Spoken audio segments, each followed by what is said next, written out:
Welcome everyone to today's deep dive into one of the India's most ambitious business transformation. I am Himali. And I'm Harshil. And together we are unraveling the global expansion story of Mahindra and Mahindra, or the M&M, as we all know it. Exactly. From being an Indian powerhouse in automotive and farm equipment, M&M took bold steps that turned into a global competitor. In this episode, we will walk you through their strategies, execution, and big strategic lessons for international business success. Let's start by looking at the original challenge. M&M for decades was almost entirely focused on the Indian market. Over 90% of their revenues came from Indian alone. Which meant no matter how strong they were locally, they were heavily exposed to the ups and downs of a single economy. Exactly.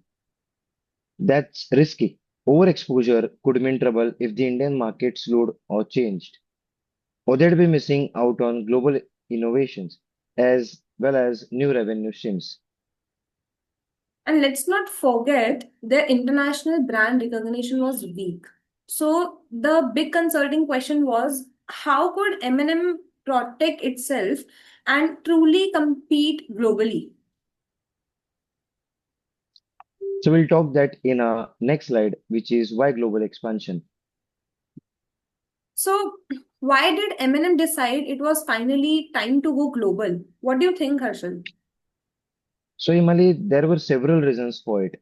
Hmm. So the first was diversification. They needed new markets to stabilize their revenues and also reduce the vulnerability to Indian market swings. There's also the race to access advanced technology and global talent entering in new R&D and manufacturing ecosystems. Yes, that might be a reason. And of course, building a global brand. Being a local champion is good, but being globally respected brings in more opportunities, partnerships, and prestige in it. And in long term, being present in both emerging and developed market is a key for sustainable growth. So internationalization was about risk management, growth, and future proofing. Yeah, that's for sure. Now, the important part. How did M&M actually do it? Their string of pearls strategy is the counterpiece here. Right. That essentially meant making targeted strategic acquisitions company in key regions like Korea, France, Japan, and even in the US. Yes, even in the US, each pearl added market presence, technological know-how, and also, the local business insights into the group. These weren't just trophy by others. Every acquisition had to bring something important to the table. And plus, they combine these new strategies with M&M own frugal innovation capabilities. Now that's a synergy at its best.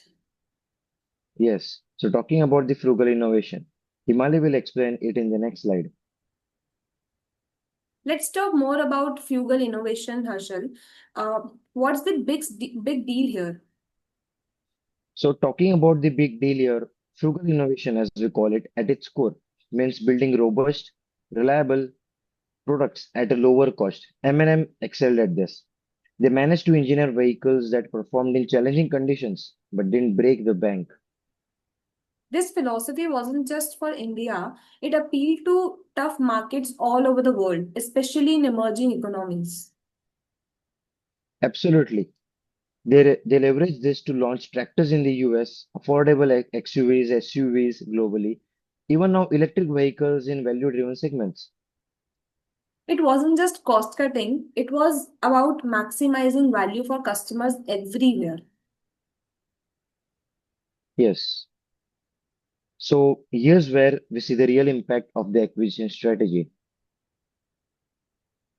The big ones, Sanyong in Korea bought advanced SUV technology and real global brand capabilities, and Peugeot motorcycles in France, uh, which opened up Europe's premium two-wheeler market. right, Himali?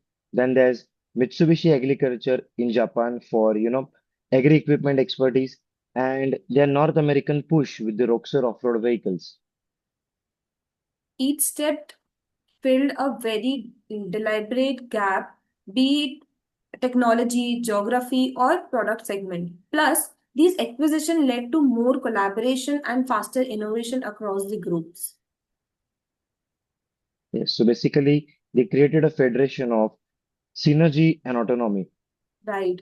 So let's talk about how M&M structured all these global acquisitions.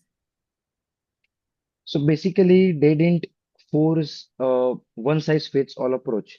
Instead, they built a federation local subsidiaries. They also retained autonomy to innovate and also for adapting for the unique markets.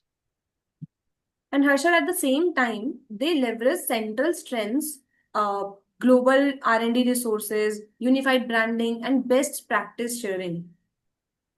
Yes, definitely. That balance was a unique one. And that balance empowering local teams, yet fostering cross-border collaborations, created a real organization agility and adaptability, I guess. All this effort brought a remarkable shift, I guess, Himali. And for the first time, less than 60% of their revenue come from India. Their brand is now in over 100 countries. Yes. So as we saw in our second slide, almost 90% of the revenue came from India. But now, as you said, 60% of the revenue came from India. Look at the product launches. The Roxor in the US, XUV series, SUV elsewhere. M&M rides global market cycles more smoothly now rather than India, with innovation driven by a mix of global experiences. It is both resilience and identity, local roots but international wings. Yes, definitely. Now we'll talk about the lessons that we learned from the Mahindra's global journey. So, what should consultants and companies learn from all these? So basically, talking about the consultant and companies, there's a lot to learn. The strategic fit matters the most. Acquisitions should plug real capability or the market gaps, not just size add.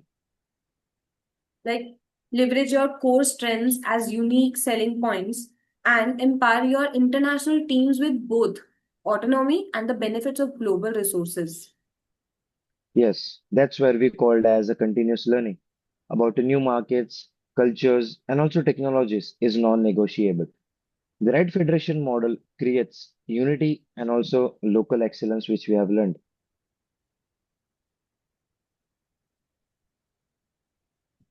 So, as we wrap up, Mahindra and Mahindra's journey is a powerful reminder. Both it is a bold, strategic thinking and sharp execution make it possible for emerging market leaders to become global champions.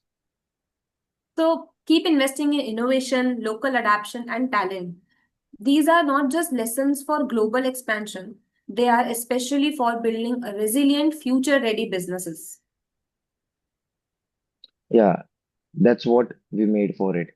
That's all from us today. If you enjoyed today's episode, make sure to subscribe and join us again for more business consulting case studies. And let us know what would you like us to discuss next. Thanks for joining our journey through M&M's global transformation. Thank you for watching. Thank you.